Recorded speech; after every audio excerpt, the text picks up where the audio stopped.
আসসালামু আলাইকুম এভরিওয়ান। আজ আমি স্পা আয়ুর্বেদিক অফিসিয়াল পেজ থেকে চলে এসেছি doctor hair spa moisturising and smooth creamy hair mask এর ব্যবহার বিধি শেয়ার করতে।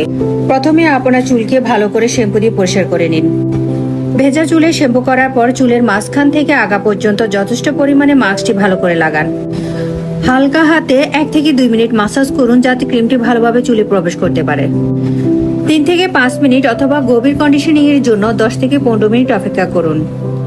আপনি চাইলে এই সময় হেয়ার স্টিম বা চুলে একটি গরম তোয়ালে দিয়ে জড়িয়ে রাখতে পারেন। এবার হালকা গরম জল দিয়ে চুল ভালোভাবে ধুয়ে ফেলুন যেন চুলে কোনো মাস্ক লেগে না থাকে।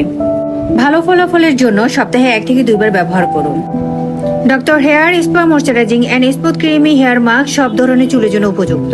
বিশেষ করে শুষ্ক, ক্ষতিগ্রস্ত, ফ্রিজি বা রুক্ষ চুলের জন্য এটি খুবই কার্যকর। যারা বাড়িতে একটি সমৃদ্ধ ও উজ্জ্বল চুলের স্পা ট্রিটমেন্ট করতে চান তাদের জন্য এই কেরাটিন হেয়ার ট্রিটমেন্টটা একদম বেস্ট।